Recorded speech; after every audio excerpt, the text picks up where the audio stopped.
Hi friends, YouTube ചാനലിലോട്ട് എല്ലാവർക്കും സ്വാഗതം.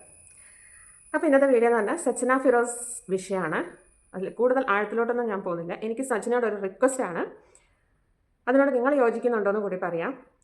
അപ്പോൾ എൻ്റെ ചാനൽ ഇതുവരെ സബ്സ്ക്രൈബ് ചെയ്യാത്ത ആരെങ്കിലും ഉണ്ടെങ്കിൽ ഒന്ന് ചാനൽ സബ്സ്ക്രൈബ് ചെയ്യുക, ലൈക്ക് അടിക്കുക, ഷെയർ ചെയ്യുക. ഇനി നേരെ വീഡിയോയിലോട്ട് പോകാം.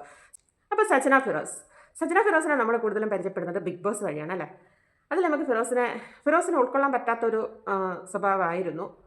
അപ്പോൾ എങ്ങനെയാണ് അയ്യോ പാവം സജ്ന എങ്ങനെയാണ് ഇയാളെ സഹിക്കുന്നതെന്നൊക്കെ നമ്മൾ ഒരുപാട് ചിന്തിച്ചിട്ടുണ്ട്. എന്നെപ്പോലെ പലരും ചിന്തിച്ചിട്ടുണ്ട്.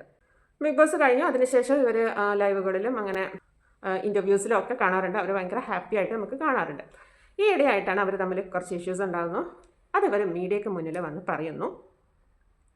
അവിടെ കുറേ പ്രശ്നങ്ങൾ ഉണ്ടാകുന്നു. അപ്പോൾ ഇതിൽ ഞാൻ പറഞ്ഞു വരുന്നത്, സജ്ന പല ഇൻ്റർവ്യൂസിലും പറഞ്ഞിട്ടുണ്ട്, എൻ്റെ അറിവില്ലാത്ത പ്രായത്തിൽ ഒരുപാട് തെറ്റുകൾ ചെയ്തിട്ടുണ്ട്. ആദ്യം ഒരു വിവാഹം കഴിക്കുന്നു, അതിലൊരു കുഞ്ഞുണ്ടാകുന്നു, ഡിവോഴ്സ് ആകുന്നു, അതിനുശേഷം ഫിറോസുമായിട്ട് വിവാഹം കഴിയുന്നു, അതിലൊരു കുഞ്ഞുണ്ടാകുന്നു, 10 വർഷം ഒരുമിച്ച് താമസിക്കുന്നു. ഇപ്പോൾ അവർ തമ്മിൽ പിരിയാൻ പോകുന്നു. റസൂൽ പൂക്കുറ്റി എന്നുള്ള വ്യക്തി വരുന്നു, അദ്ദേഹത്തിൻ്റെ കുഞ്ഞിനെ ഇപ്പം ഗർഭം ധരിച്ചിരിക്കുന്നു. അതിനിടയിൽ കുറേ ഇഷ്യൂസ് ഉണ്ടാകുന്നു. മൊത്തത്തിൽ പറഞ്ഞു കഴിഞ്ഞാൽ അവിഹിതം തന്നെയാണ്. നമുക്ക് ഈ ഫോൺ തുറക്കാൻ പറ്റുന്നില്ല. ഇവരുടെ കഥകളാണ്, നല്ല കഥകളാണെങ്കിൽ നമുക്ക് കേട്ടിരിക്കാം. ഇത് ഫുൾ അവിഹിതമാണ്. ഭർത്താവ് വന്ന് ഭാര്യയുടെ അവിഹിതങ്ങൾ പറയുന്നു, ഭാര്യ വന്ന് ഭർത്താവിൻ്റെ അവിഹിതങ്ങൾ പറയുന്നു. ഫുൾ ഇത് മാത്രമേ കേൾക്കാനുള്ളൂ. ഇപ്പോൾ 1-2 ദിവസമല്ല, കുറേ ആയിട്ട് ഇത് മാത്രമേ ഉള്ളൂ. ഓക്കെ, എനിക്കിത് പറയാനുള്ളത് സജ്നയോടാണ്. സജ്ന പറഞ്ഞു ചെറുപ്രായത്തിൽ എനിക്ക് പല തെറ്റുകളും പറ്റിയിട്ടുണ്ട്, അറിയാത്ത. ഓക്കെ, സ്വാഭാവികം. പക്ഷേ ഇപ്പോൾ സജ്നയുടെ പ്രായം, ഇപ്പം എനിക്കൊന്നും അറിയില്ല, ഇപ്പോഴും ഞാൻ ചെയ്തു പോയ തെറ്റാണ് എന്നൊരിക്കലും സജ്നയ്ക്ക് പറയാൻ പറ്റില്ല. അപ്പോൾ സജ്ന അറിഞ്ഞുകൊണ്ടാണ് ഇപ്പോൾ തെറ്റുകൾ ചെയ്തുകൊണ്ടിരിക്കുന്നത്. ഞാൻ റിക്വസ്റ്റ് ചെയ്യുന്ന ഒരു കാര്യം എന്ന് പറയുന്നത്, സജ്ന ഈ മീഡിയയ്ക്ക് മുന്നിൽ വന്ന് ഇൻ്റർവ്യൂസ് കൊടുക്കാതിരിക്കുക, സോഷ്യൽ മീഡിയയിൽ നിന്ന് ഒന്ന് ഒഴിഞ്ഞു മാറുക.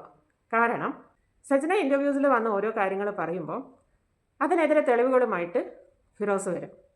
ആദ്യം ഫിറോസിനെ കുറിച്ച് സജ്ന ഒരുപാട് കുറ്റങ്ങളും കാര്യങ്ങളും പറഞ്ഞു. ഞങ്ങളെല്ലാം ഫിറോസാണ് തെറ്റുകാരെന്ന് വിചാരിച്ചു. ഫിറോസ് വന്ന് എല്ലാം പൊളിച്ചടുക്കി. അത് സജ്നയ്ക്ക് നന്നായിട്ട് അറിയാം.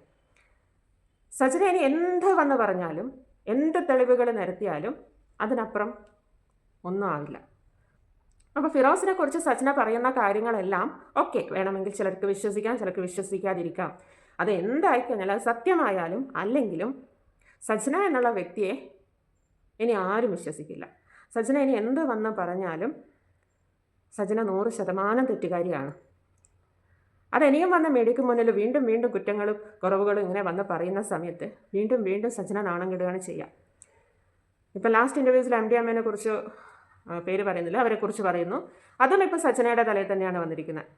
സജ്നയുടെ കൂട്ടുകാരി തന്നെ ഇപ്പോൾ ഒരു കൂട്ടുകാരിയുടെ ഓഡിയോ ഇപ്പോൾ വന്നിട്ടുണ്ട്. ഇനി ഇങ്ങനെ ഇൻ്റർവ്യൂസിലൊക്കെ വന്ന് മണ്ടത്തരങ്ങൾ പറയാതിരിക്കുക, ലൈവ് വന്ന് പറയാതിരിക്കുക. സജ്നയെ തന്നെയാണ് ബാധിക്കുന്നത്.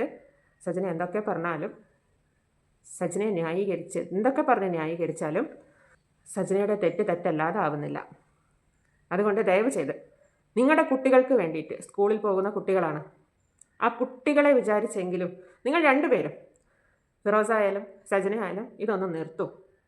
10 കൊല്ലം കൂടെ ജീവിച്ചിട്ട് ഇപ്പോൾ വന്നിട്ട് അങ്ങനെ ഇങ്ങനെയെന്നൊക്കെ പറയുന്നത് നമ്മുടെ സാധാരണക്കാർക്ക് ഉൾക്കൊള്ളാൻ ബുദ്ധിമുട്ടുണ്ടാവും.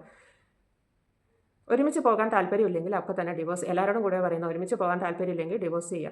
അല്ലാതെ തമ്മിൽ തെറ്റുന്ന സമയത്ത് വന്നിട്ട് അങ്ങനെയായിരുന്നു, പണ്ട് ഇങ്ങനെയായിരുന്നു എന്നൊക്കെ വിളിച്ച് പറഞ്ഞ് സ്വയം ഇല്ലാതാവാതിരിക്കുക.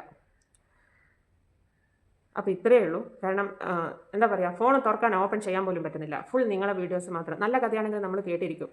ഇത് ഫുൾ അവിഹിതങ്ങളാണ്. അതൊന്നല്ല.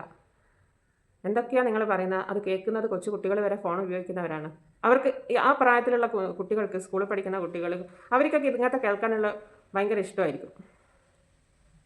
അതൊന്ന് മനസ്സിലാക്കുക. അപ്പോൾ ഇങ്ങനെയുള്ള വീഡിയോസ് ചെയ്യാതിരിക്കുക. കൂടുതൽ സജ്ന തന്നെയാണ് ഇല്ലാതാവുന്നത്. ഒരാളെ ഭാഗത്ത് നിർത്തി കഴിഞ്ഞാൽ മറ്റുള്ളവരും താനേ നിർത്തും. അപ്പോൾ ഇത്രയേ ഉള്ളൂ എൻ്റെ വീഡിയോ. അപ്പോൾ എല്ലാവർക്കും ബൈ.